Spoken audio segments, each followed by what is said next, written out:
నమస్కారం అండి. నేను డాక్టర్ మోవా శ్రీనివాస్ మాట్లాడుతున్నానండి. నేను కార్డియాలజిస్ట్‌ని.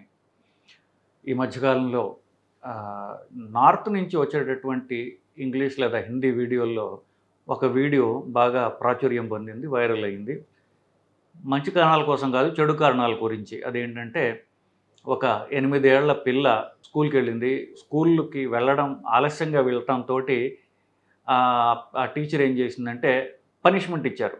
100 గుంజీలు తీయి అని చెప్పేసేసి. సో, గుంజీలు తీసి నడుస్తూ ఆ తర్వాత వెళ్తూ ఆ పిల్ల కుప్పకూలిపోయింది.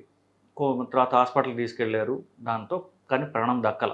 సో, దీన్ని బాగా ప్రాచుర్యంకి వచ్చినటువంటి వీడియో.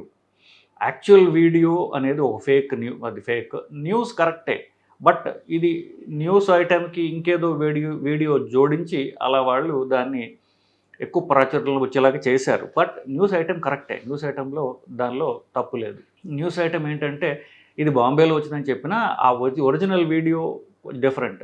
సో, ఇది బాంబేలో జరిగింది. కథ మళ్ళీ ఇంకొకసారి చెప్పాల్సొస్తే ఒక 8 ఏళ్ల పిల్ల స్కూల్‌కి లేట్‌గా రావడంతోటి లేట్‌గా వచ్చిన పిల్లలందరితో వీళ్ళు గుంజీలు దించారు. 10 గుంజీలు దించారు. కానీ చిన్న పిల్లలకి మోసేటటువంటి బరువుల ఈ పుస్తకాల బ్యాగుల యొక్క బరువుల గురించి టీచర్లు అంతా వాళ్ళకి అలవాటైపోయింది బేసికల్లీ. సో, ఈ పిల్ల ఏం చేసింది, పెద్ద వీపు నిండా ఇంత పెద్ద స్కూల్ బ్యాగు, దాని నిండా పుస్తకాలతోటి 100 గుంజీలు తీసింది. ఈ గుంజీలు తీయడంతో ఏమైందంటే బాగా అలిసిపోయింది. అలిసిపోయి నడుస్తూ నుంచుండిపోయిందనమాట. ఆ వరండాలో నుంచుండిపోయి కొంచెం కళ్ళు తిరగడంతో కూర్చొని ఇలాగ మెల్లగా పాస్ ఆఫ్ అయిపోయింది. అప్పుడు హాస్పిటల్‌కి తీసుకెళ్లారు కానీ అప్పటికే పిల్ల బతకల. సో, మనం మాట్లాడేది ఏంటంటే పిల్లల యొక్క పుస్తకాల బరువులు.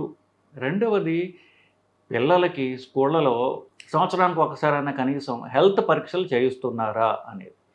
సో, ఇవి ఎంతో ముఖ్యం. ఇప్పుడు కార్పొరేట్ స్కూళ్ళలో కాకుండా చిన్న స్కూళ్ళైనా సరే గేమ్స్ లేని స్కూల్ అంటూ లేవు కదా. సో, ఇప్పుడు వారానికి ఒకటి గేమ్స్ పీరియడ్ అని పెట్టేవాళ్ళు. పొద్దున్న పిల్లలతో ఆడిస్తుంటారు. ఖోఖోలని ఇవన్నీ ఆడించే ముందు పిల్లల యొక్క బేసిక్ పరీక్షలు చేసి, ఇప్పుడు పిల్లల్లో కావాల్సినటువంటి ప్రధాన పరీక్షలు రక్త పరీక్షలు కావు.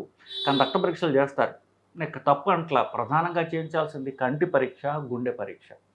కొంతమందికి కంటి చూపు సరిగ్గా ఉండదు. అది ఈజీగా వైటమిన్ ఏ ఇవ్వడం ద్వారా అవి చాలా వరకు తగ్గిపోతుంది అది. రెండవది గుండె పరీక్ష. సో, ఇవి పల్లెటూళ్ళల్లో కంటి పరీక్షలు ముఖ్యం. సిటీల్లో వాళ్ళు బాగా పిల్లలకి పోషకాహారాలు ఎక్కువగా ఉంటాయి. బాగా కొంచెం హెల్తీగా ఉంటారు కాబట్టి వాళ్ళకి గుండె పరీక్షలు చేయడం అంటూ ముఖ్యం. తప్పనిసరిగా ఇవి చేసి తర్వాత వాళ్ళ ఆటపాటల్లో వాటిల్లో కాంపిటీషన్‌లో వాటిలో మీరు పెట్టొచ్చు.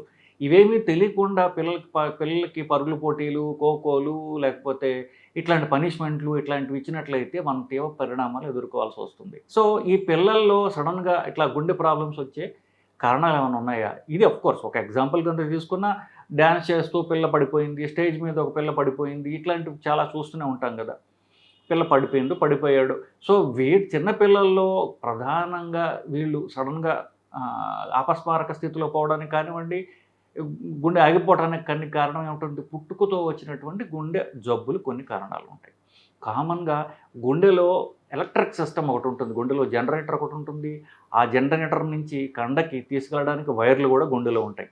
ఈ గుండెకు సంబంధించినటువంటి ఎలక్ట్రికల్ ప్రాబ్లమ్స్ కొన్ని ఉంటాయి. లాంగ్ క్యూటీ సిండ్రోమ్ అని, బ్రోగాడా సిండ్రోమ్ అని, సో షార్ట్ క్యూటీ సిండ్రోమ్ అని ఇట్లాంటివి పుట్టుకతో వచ్చేవి. సో, వాటి వల్ల సడన్‌గా గుండె ఆగిపోవడం కానీ, గుండె అతివేగంగా కొట్టుకోవడం కానీ జరగచ్చు.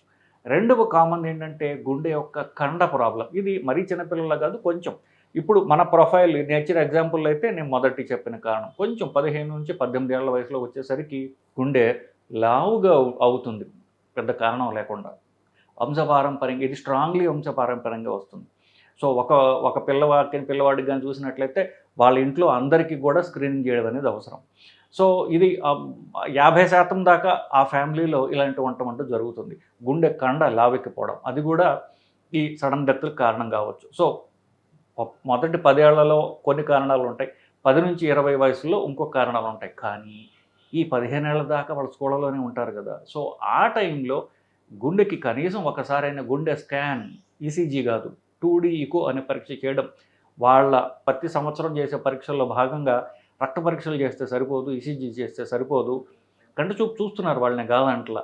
గుండె పరీక్షలు 2D ఈకో కూడా రొటీన్‌గా చేయించడం అనేది వాళ్ళు కాస్త దృష్టి పెట్టాల్సిన అవసరం. ఇది కొద్దిగా కొంచెం కాస్ట్లీ పరీక్ష అన్నా సరే ఎంతోమంది ఇట్లాంటివి ఎంతోమంది పిల్లల ప్రాణాలు కాపాడుతాయి. సో మీకు 5 ఏళ్లలో ఒక్క బిడ్డ ప్రాణం మీరు కాపాడినా ఎంతో ఎంతో మంచి చేసిన వాళ్ళు అవుతారు. సో కొంచెం ఖర్చు గురించి మీరు వెనకాడకుండా పిల్లలకి 15 ఏళ్ల వరకు ఈ సంవత్సరానికి ఒకసారి గుండె స్కాన్ పరీక్ష చేయడం ద్వారా ఎంతో విలువైన ప్రాణాలు మనం కాపాడగలము. లేకపోతే ఇది మిస్ అయిన తర్వాత ఇది వీళ్ళు ఏమవుతారో ఎక్కడ స్కాన్ కూడా చేయించుకోరు. సో ఇక్కడ స్కూల్లో కాబట్టి టీచర్లు చెప్పిన మాటలు వింటారు, స్టూడెంట్స్ వింటారు, వాళ్ళ తల్లిదండ్రులు వింటారు. సో ఇది మ్యాండేటరీ చేయడం ముఖ్యము అని చెప్పేసి నా పర్సనల్ ఒపీనియన్ అండి. సో స్కూల్ టీచర్లు ఎవరన్నా, ప్రిన్సిపాల్ ఎవరన్నా ఉంటే నా సలహా పాటిస్తారేమో ఈ వీడియో చూస్తే అని చెప్పేసి నా ఆశయం, నా నమ్మకం. Thank you. నమస్కారం.